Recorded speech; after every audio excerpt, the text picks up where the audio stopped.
Ah, blissful suburban life, where the grass is greener, the barbecue smoke wafts through the air, and the loudest noise comes from the occasional lawnmower.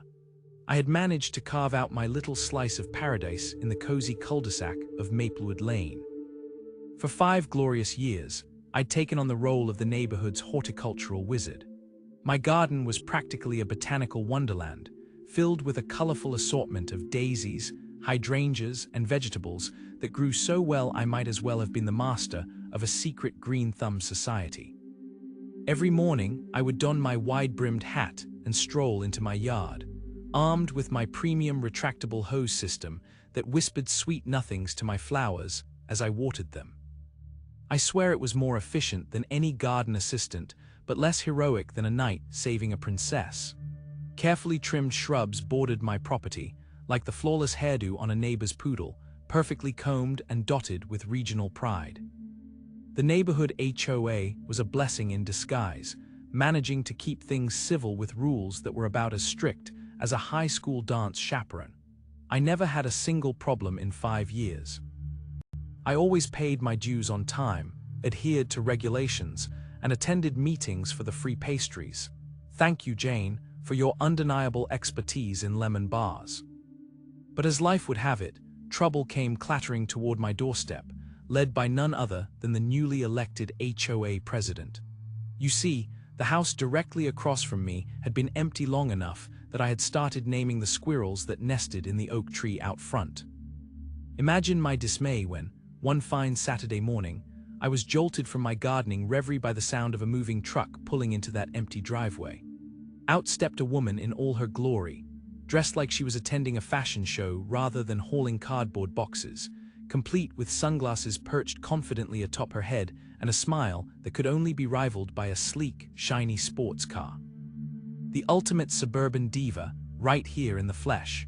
As she surveyed her kingdom, I couldn't help but wonder if I should introduce myself or call in the HOA's protocol manual for welcoming new residents. Spoiler alert. I thought better of it. Instead, I watched her boss her family around, barking orders like a drill sergeant. Tommy, put the kitchen box over there, not on the lawn. Do you want the HOA to set off fireworks in your honor? I barely suppressed a laugh. Oh, this lady was going to add some spice to my previously bland suburban life. It took a week or two for the dust to settle, and for Karen, yes, I already knew her name, to fully acclimate to her new home where the grass was freshly cut, and neighbors were more tolerable than your average sitcom cast. But then the emails started pouring in, like a monsoon of passive-aggressive outrage. Each day brought a new memo from the HOA outlining Karen's latest rules, as if she was assembling a scrapbook of grievances. One sunny Wednesday, I received an email subject line that sent chills down my spine.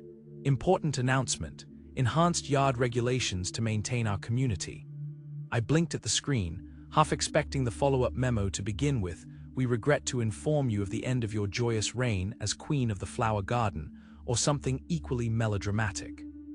With a deep breath, I prepared for the inevitable showdown. Little did I know that the calamitous events of the coming weeks would ruin my pristine reputation and launch me into a suburban war of epic proportions.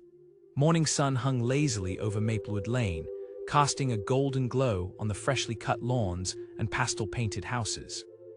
I took a deep breath, savoring the scent of blooming lilacs mixed with the faint whiff of someone's Sunday barbecue. Life here was perfectly mundane, a suburban utopia where neighbors exchanged polite nods and everyone pretended to be on friendly terms. That was until Karen moved in. It all started with the quiet hum of a lawnmower one Saturday morning. The neighbors and I had gathered at Gus's grill for our monthly potluck, cracking jokes and avoiding eye contact with the annual HOA meeting flyer Gus had pinned to the fence. That's when I first locked eyes with the new lady in town, Karen, the blonde bob of her haircut gleaming in the sunlight like a trophy. She was dressed in an outfit that screamed, "I have a 3-car garage and a love for overpriced lattes," complete with sunglasses that must have been designed to block out not just the sun, but all forms of dissent. I didn't think much of it at the time. I mean, what's one new neighbor in a sea of friendly faces? But when Karen volunteered for the HOA board the very next week, excitement coursed through me like I'd just bitten into a lemon. Sure, it was a small price to pay to ensure the annual block party had a bounce house, and not just some rickety old inflatable pool, but her presence was anything but benign. Days turned into a tedious blur of Karen patrolling our streets with her clipboard, taking notes as though she were documenting a lost species of houseplant.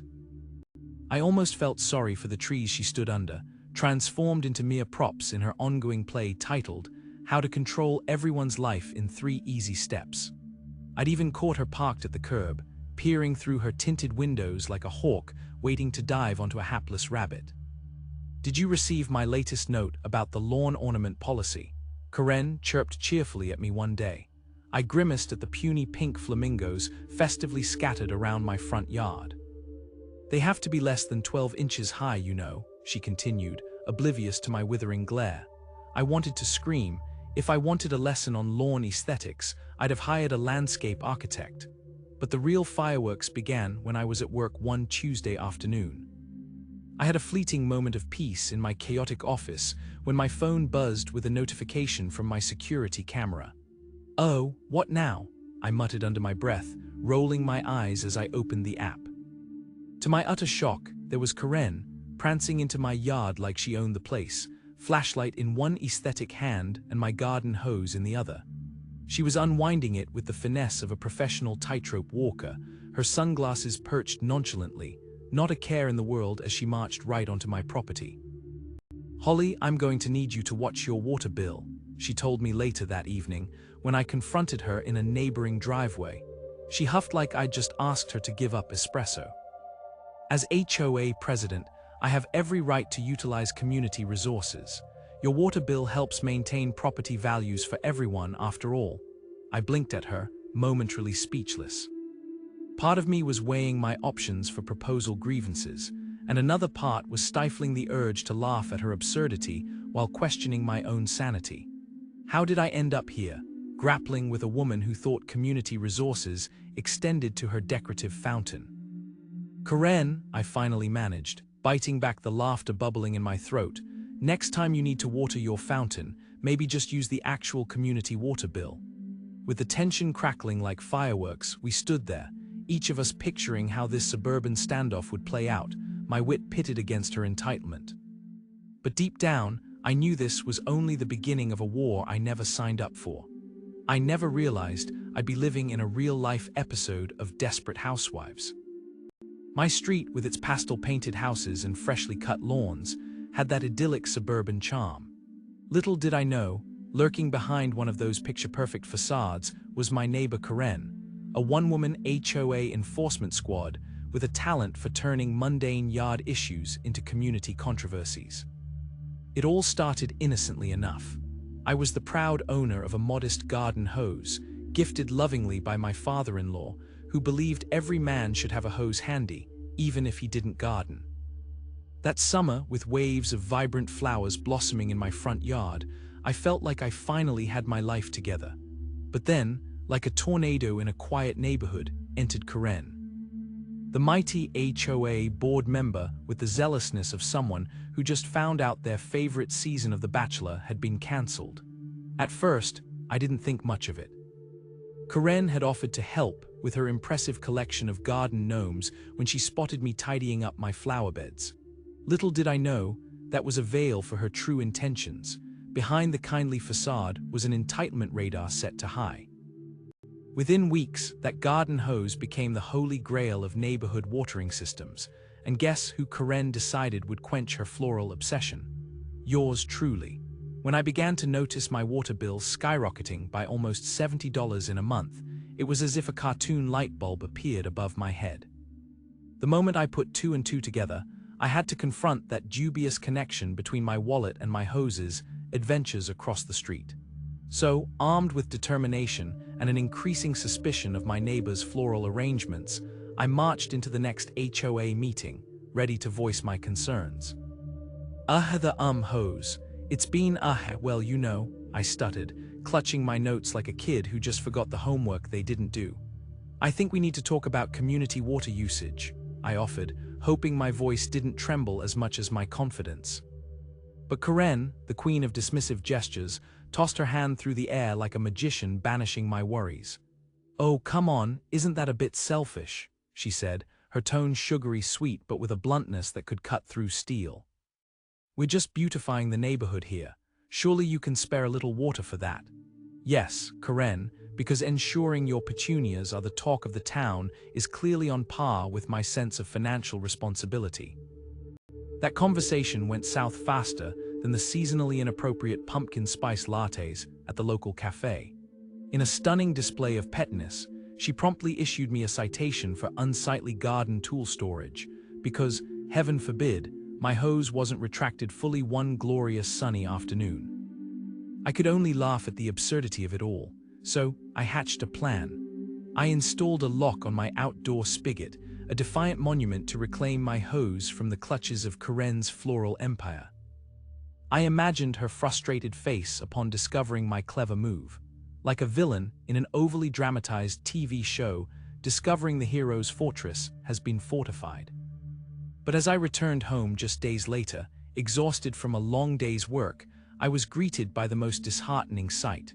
The lock lay broken on the ground, a tortured remnant of my brief battle for hose independence. In her self-righteous wrath, she had convinced herself that my lock was a violation of HOA regulations regarding exterior modifications without approval. Really, Karen? I rolled my eyes so hard I almost saw my dinner again. And to add fuel to the fire, she began rallying her committee cronies, branding me as the neighborhood's problem resident, who apparently lacked care for community standards. It was like watching a circus act unfold, only I was the unwilling clown right in the middle of it all, juggling Karen's absurdity while clenching my fists in frustration. It was a blazing Saturday afternoon, the kind of day where even the ice cubes in your drink beg for mercy. I had called upon the sacred tradition of summer barbecues, inviting over family to enjoy juicy burgers, sticky ribs, and that elusive perfect summer vibe. But unbeknownst to me, while I was prepping a glorious feast and contemplating the precise angle at which to flip my burgers, I found myself on the brink of an HOA-induced meltdown. As I pranced around my backyard, flipping burgers like a seasoned grill master, a frantic realization hit me. There was no water pressure for the outdoor sink. A bead of sweat trickled down from my brow, and I squinted across the street. It wouldn't be long before the cinderblock fortress known as Karen's home came into full focus. My delightful neighbor, who prided herself on being HOA's self-appointed enforcer and the gold standard of entitlement, was strutting her stuff with a garden hose in hand. I blinked. Was that my hose? The very one nestled in the corner of my yard like an abandoned pet. Yes, indeed. There she was, in her driveway washing her pristine luxury SUV with all the flair of a Broadway diva, flicking water like a socialite, raising a martini glass at a cocktail party. Meanwhile, my guests regarded her as if she were an exotic animal in a zoo, half in shock, half in barely contained laughter. What in the wet world is she doing? I mumbled to myself, every fiber in me igniting with indignation. After all, it wasn't like I was hosting a simple family affair. This was an event that could make or break my reputation as the neighborhood grill master. Taking a deep breath that would have made any yoga teacher proud, I decided to confront her. With my heart pounding like a 90s dance beat, I marched across the road, past manicured lawns that smelled of freshly cut grass, and pastel-painted houses that looked like a box of crayons exploded. My confidence wavered for a moment, but I steeled myself. No more Mr. Nice Guy, this was war. "Hey, Karen," I called, trying to sound casual instead of like the man who was about to explode. "Could you please stop using my hose? I kinda need it right now for the barbecue." She turned, and if looks could kill, I'd have been a goner. There was a pause, a perfect moment where time slowed, and I thought I saw her eyebrows twitch before she launched into her monologue that I swear she rehearsed in front of a mirror. "Oh, darling," she crooned, a dismissive wave of her hand sending an invisible wave of irritation my way. The HOA bylaws clearly state that all exterior water fixtures are for community beautification, and I, for one, am doing my part to uphold that standard. Just as I opened my mouth to respond, she wielded her hose with the skill of a seasoned water ninja, surging a jet of water right in my direction. My shirt transformed from a pristine white into a sad, clingy wet rag instantaneously, much to the delight of my audience just a few feet behind me. "You know," she continued, with that unnerving smile, a blend of passive aggression and obnoxious cheerfulness, "if you don't cooperate with my reasonable requests, I might just have to report you for creating a hostile environment and disrupting neighborhood harmony." I stood there dripping, with a small sea of water collecting at my feet like a sad reminder of my dignity. My family stifled laughter, and my heart sank deeper than the Titanic. This woman had just drenched me and threatened my standing in the neighborhood, all while sounding like a well-caffeinated librarian. Normal solutions wouldn't cut it with her. I needed a new plan, something far more creative to reclaim my dignity and my hose. And on that sweltering day, amid the scent of charcoal and the faint sound of laughter, I felt a surge of determination. This was going to get interesting. Sun had dipped below the horizon, casting a mottled shade over our perfect little cul-de-sac. My neighbors were gone, and the sharp scent of freshly cut grass still lingered in the air, almost completely masking the sharp tang of impending revenge. Oh, how I loved this time of day. When the sun sank low, the streetlights flickered to life, and any lingering traces of my HOA's passive-aggressive nudges faded into oblivion. If you told me last summer I'd be scheming revenge on the neighborhood's mucky boots, Karen, I would have laughed. But Karen had a special knack for turning even the most mundane interactions into miniature battles over lawn height and shrub placement. She had the power to make renaming hedges a community emergency, and I was no longer prepared to be her victim. She'd waltz into my yard, hands on her hips like some sort of HOA superhero, to deliver her unsolicited critiques on my flower arrangements as if she held the blue ribbon of Lawn of the Year. That was a lesson learned the hard way. "Your daisies are, looking a little, wild," she'd said one afternoon with that sickly sweet tone, as sugary as the lemonade I'd been sipping but just as deceptive. And there she was again, a thieving marauder, flaunting her rulebook like it was a diploma from the University of Neighborhood Perfection. You'd think my garden gnomes were causing a riot. "Do you really need all that water?" she asked, pointing at my hoses that snaked around my garden like a serpent ready to strike. "Think of the environment, would you? Oh, Karen. You trespassed my yard, uprooted my tulips, and probably swiped those heirloom tomatoes I left unattended. So tonight, determined to teach her a lesson she wouldn't forget, I decided to use my experience as a plumbing contractor to my advantage." As I walked to my garage, the smell of freshly mowed grass tickled my nose and filled me with a sweet sense of potential. I still had my tools from the last job, and my gut told me the team's old septic system would serve me beautifully.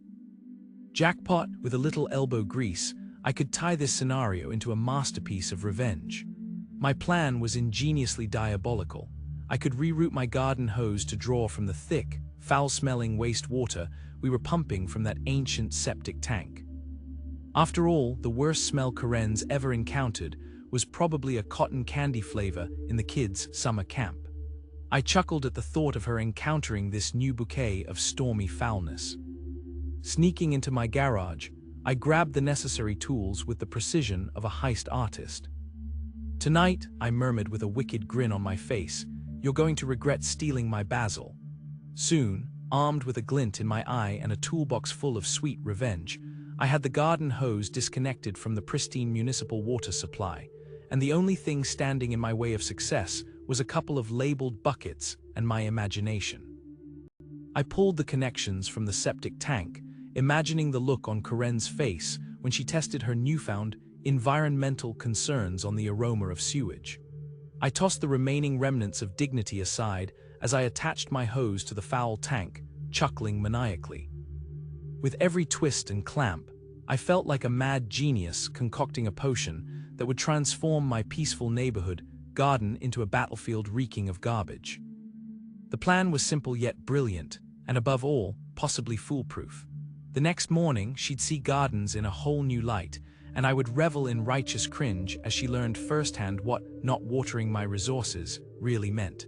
Neighborhood has its unspoken rules, right?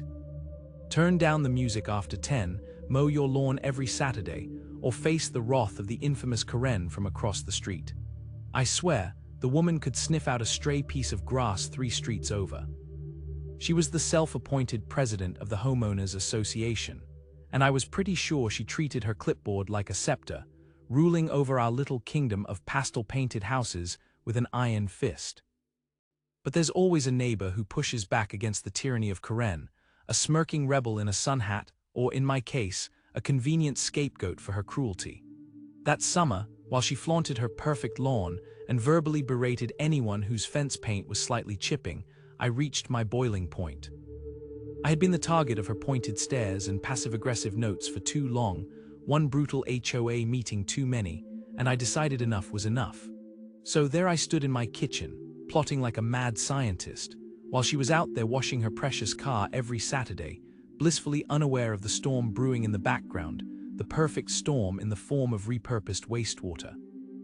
My Friday evening had been a flurry of Facebook cinema levels of espionage as I faked illness to get a head start on my revenge. "Kelly, you're really gonna do this," I muttered to myself, shoving tools and DIY supplies behind the garden shed like a squirrel stashing away acorns for winter. Sure, it was a bit over the top, but my inner jester was committed. I had managed to set up a watertight system that would initially appear to be my regular garden hose, until it wasn't.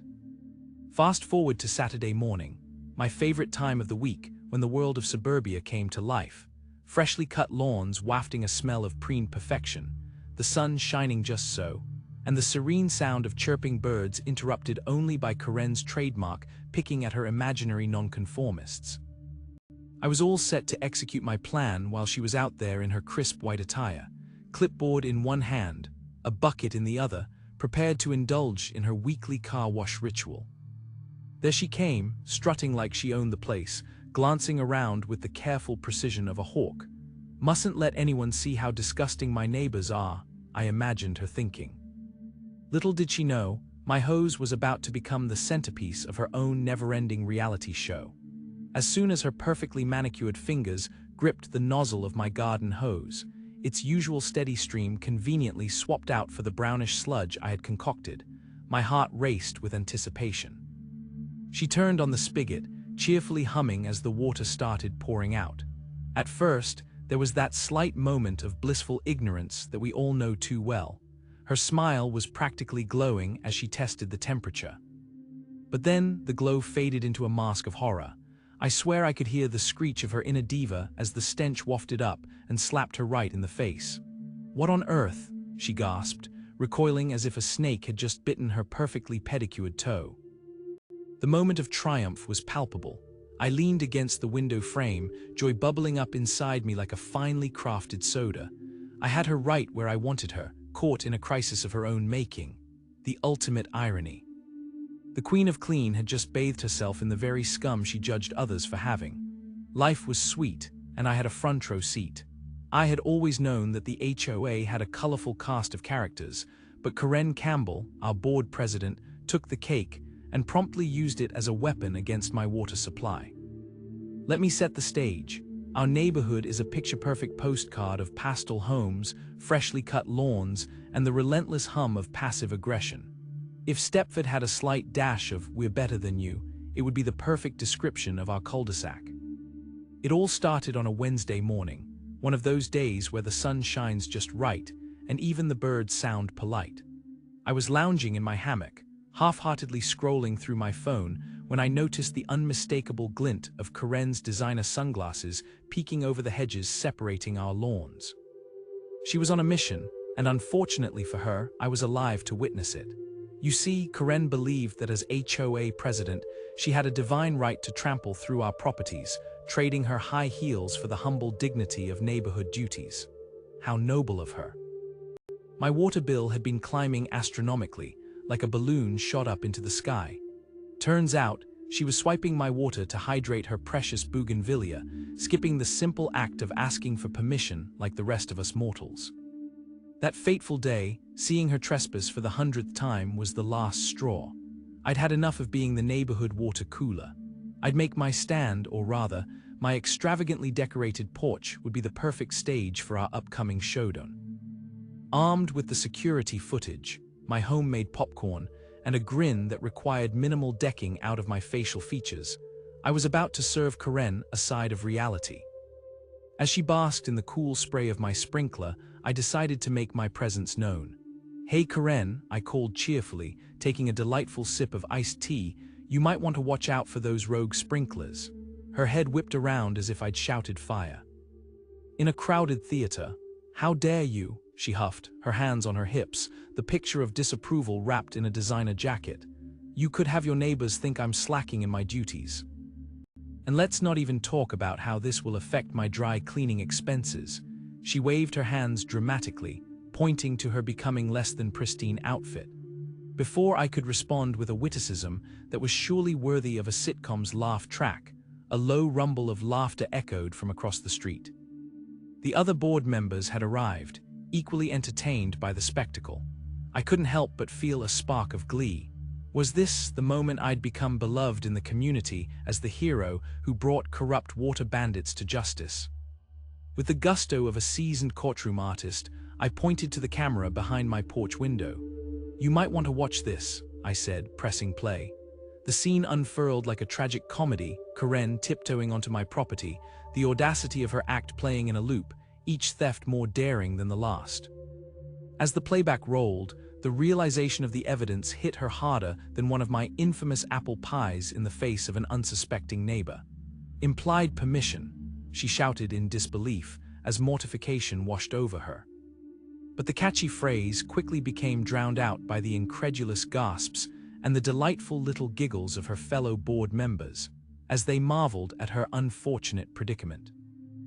As she stood there, frozen in shock brown splashes against her designer threads, I knew I was witnessing the beautiful unraveling of Karen's reign, all while hoping that next time, she'd at least ask nicely before invading my sprinkler realm. It all started on a beautiful Saturday morning, the kind of day where the skies are as blue as your grandma's favorite casserole dish, and the scent of freshly cut grass wafts through the air like an aromatic blanket. You know, the kind of day that gives you hope that maybe, just maybe, humanity isn't doomed. Of course, that was before Karen swooped in with her delusions of grandeur and her gleaming Mercedes, which, if I'm being honest, looked more like a veiled attempt to compensate for a personality that could curl hair.